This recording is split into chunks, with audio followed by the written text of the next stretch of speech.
ಹೊಸಕೋಟೆ ತಾಲೂಕು ಸೂರ್ಬೆಲ್ಲಿ ಹೋಬಳಿ ಬೇಗೂರು ಅನ್ನೋ ಗ್ರಾಮದಲ್ಲಿ survey number 141 ನಲ್ಲಿ ನಿವೇಶ್ 6 ಎಕರೆ ಮಂಜೂರಿ ಆಗಿರುತ್ತೆ.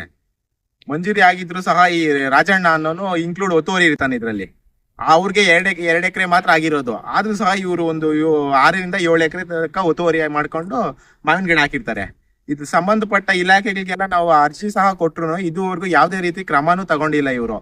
ಆ ಕಾರಣದಿಂದ ಮುಂದಿನ ದಿನಗಳಲ್ಲಿ ನಮ್ಮ ಸಂಘಟನೆಗಳು, ದಲಿತ ಸಂಘಟನೆಯವರೆಲ್ಲ ಬಂದು ಉಗ್ರವಾದ ಹೋರಾಟ ಮಾಡಲಾಗುತ್ತದೆ. ಕೋಟೆ ತಾಲೂಕು ಸೂಲ್ಬೆಳ್ಳಿ ಹೋಬಳಿ ಬೇಗೂರು ಗ್ರಾಮ ಸರ್ವೆ ನಂಬರ್ ಗೋಮಳ ಜಮೀನಲ್ಲಿ 141.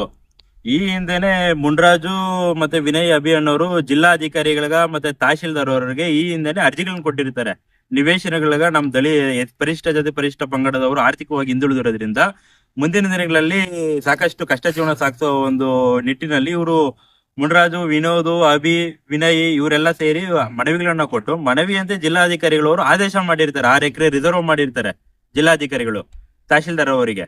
ಈ ಜಾಗವನ್ನ ಗುರುತಿಸಿ 6 ಎಕರೆ, ಇವಾಗ ನಾವ್ ಏನ್ ಸ್ಪಾಟ್ ಅಲ್ಲಿ ಇದೀವೋ ಈ 6 ಎಕರೆ ಜಾಗನ ನಿವೇಶನಗಳಿಗೆ ರಿಸರ್ವ್ ಮಾಡಿರ್ತಾರೆ. ಹಾಗಾಗಿ ಈ 6 ಎಕರೆ ಏನಿದೆ, ಈ 6 ಎಕರೆಯಲ್ಲಿ ಇದೇ ಗ್ರಾಮದ ಬಲೆಯಡ್ರು ರಾಜಣ್ಣ ಅನ್ನೋ ವ್ಯಕ್ತಿ ಒತ್ತುವರಿ ಇರ್ತಾರೆ. ಈ 6 ಎಕರೆ ಏನ್ ನಿವೇಶನಗಳಿಗಾಗಿ ಇದೆಯೋ ಸರ್ಕಾರದ ಗೈಡ್ಲೈನ್ಸ್ ಪ್ರಕಾರ ಯಾವ್ಯಾವ ಜಾಗ ಯಾವ್ದಾವ್ದಕ್ಕೆ ಆದೇಶ ಆಗಿರುತ್ತೋ ಅದನ್ನೇ ಮಾಡ್ಬೇಕು. ಹೊರತುಪಡಿಸಿ ಮಾಡೋದಕ್ಕೆ ಮೇಲಧಿಕಾರಿಗಳ ಆದೇಶ ಆಗಿರ್ಬೋದು, ಮತ್ತೊಂದಾಗಿರ್ಬೋದು ಇರೋದಿಲ್ಲ. ಲ್ಯಾಂಡ್ ರೆವಿನ್ಯೂ ಆಕ್ಟ್ 1964 ಪ್ರಕಾರ ಈ ಜಾಗ ನಿವೇಶನಗಳಿಗೆ ಅಂತ ರಿಸರ್ವ್ ಆಗಿರೋದ್ರಿಂದ ಸಂಬಂಧಪಟ್ಟಂತೆ ಈ ಹಿಂದೇನು ಪಾಪ ಇವರು ಸಾಕಷ್ಟು ಹೋರಾಟ ಮಾಡಿ ಸಂಬಂಧಪಟ್ಟ ಕಚೇರಿಗಳಲ್ಲೆಲ್ಲ ಮನವಿಗಳನ್ನು ಕೊಟ್ಟು ಅಲ್ಲಿ ಸಂಬಂಧಪಟ್ಟ ತಹಶೀಲ್ದಾರ್ ಅವರಿಗೂ ವಿಷಯ ಸಹ ತಿಳಿಸಿದ್ದಾರೆ.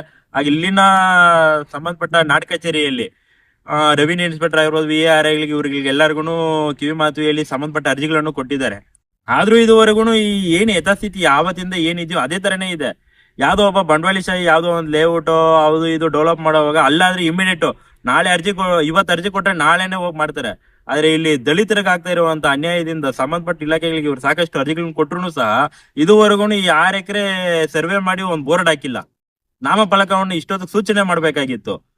ವೀಕ್ಲಿ ಇವರು ಪ್ರತಿಯೊಂದೊಂದು ಸರ್ಕಾರದಂತಾನೆ ಇವರು ಏನ್ ನ್ಯಾಯಾಲಯದ ಆದೇಶಗಳಿದೆ ಅದನ್ನ ಪಾಲನೆ ಮಾಡ್ಬೇಕಾಗಿತ್ತು. ಬಟ್ ಇದುವರೆಗೂ ಯಾವ್ದು ಮಾಡ್ಲಿಲ್ಲ.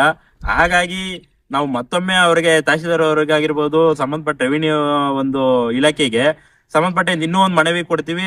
ಹಾಗೂ ಈ ಒಂದು ಇವತ್ತು ಮಾಧ್ಯಮದ ಮುಖಾಂತರ ಏನ್ ಅವ್ರಿಗೆ ವಿಷಯ ಮುಟ್ಟಿಸ್ತಾ ಇದೀವೋ ಈ ವಿಷಯವನ್ನ ಅವರು ತಲುಪಿ ಒಂದು 15 ದಿವಸದೊಳಗಡೆ ಇದಕ್ಕೆ ಬೌಂಡ್ರಿ ಫಿಕ್ಸ್ ಮಾಡಿ ನಾಮಫಲಕ ಅಳವಡಿಸ್ಬೇಕು.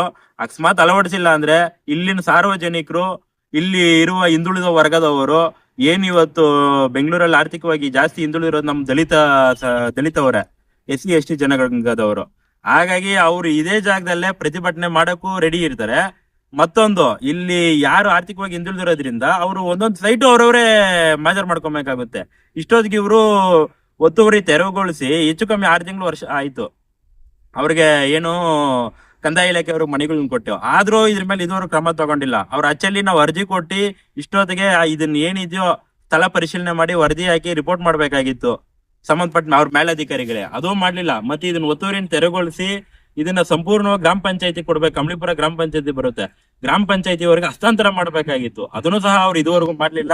ಇದು ಯಾವ್ದು ಇನ್ನೂ ಒಂದು 15 ದಿವಸದೊಳಗಡೆ ಅವ್ರು ಏನು ಮಾಡ್ಲಿಲ್ಲ ಅಂದ್ರೆ ಇವತ್ತು ಈ ಗ್ರಾಮಸ್ಥರಾದ ದಲಿತರಾದ ಮುಂಡ್ರಾಜು, ವಿನೋದ್, ನಾಗರಾಜು, ವಿನಯ್ ಅನ್ನೋರು ಏನಿದಾರೋ ಇವರು ಮುಂದಿನ ದಿನಗಳಲ್ಲಿ ಸಂಬಂಧಪಟ್ಟ ಅಧಿಕಾರಿಗಳಿಗೆ ಏನು ಇವತ್ತು ನಾವೇನ್ ಹೇಳಿಕೆ ಕೊಡ್ತಾ ಇದೀವೋ ಇದ್ರಂತೆ ಅವ್ರಿಗೆ ಕಿವಿ ಮಾತನ್ನ ಸೂಚಿಸಿ ಅದೇ ತರನೇ ಅವರುಗಳು ಏನು ಇವತ್ತು ಗ್ರಾಮ ಪಂಚಾಯತಿ ಅವ್ರಿಗೆ ಹಸ್ತಾಂತರ ಮಾಡಿ ಅವರೇ ಫಲಾನುಭವಿಗಳನ್ನ ಪಟ್ಟಿ ಮಾಡಿ ನಿವೇಶನಗಳು ಹಂಚಬೇಕು.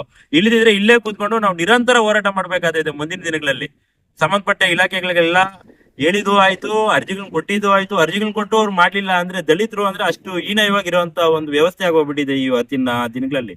ಹಾಗಾಗಿ ಅವ್ರು ಏನಾದ್ರು ಇದ್ರ ಮೇಲೆ ಇನ್ನೂ ಕ್ರಮ ಕೈಗೊಂಡಿಲ್ಲ ಅಂದ್ರೆ ಮುಂದಿನ ದಿನಗಳಲ್ಲಿ ಇದೇ ಜಾಗದಲ್ಲೇ ಕೂತ್ಕೊಂಡು ಈ ಗ್ರಾಮದಲ್ಲಿ ಇರುವಂತ ದಲಿತರೆಲ್ಲ ಕೂತ್ಕೊಂಡು ಇಲ್ಲೇ ಹೋರಾಟ ಮಾಡಿ ನಮ್ಮ ಹಕ್ಕುಗಳು ನಾವು ಪಡ್ಕೊಂತೀವಿ. ಮೂಲಭೂತ ಹಕ್ಕು ಆರ್ಟಿಕಲ್ 51A ಪ್ರಕಾರ ನಮ್ದು ಏನ್ ಹಕ್ಕುಗಳಿದಾವೋ ಅವಳು ನಾವು ಪಡ್ಕೊಬೇಕಾಗುತ್ತೆ ಅಂತ ಈ ಮಾಧ್ಯಮದ ಮುಖಾಂತರ ತಮ್ಮಲ್ಲಿ ಕೇಳ್ಕೊಳ್ತೀನಿ. ಜೈ ಭೀಮ್.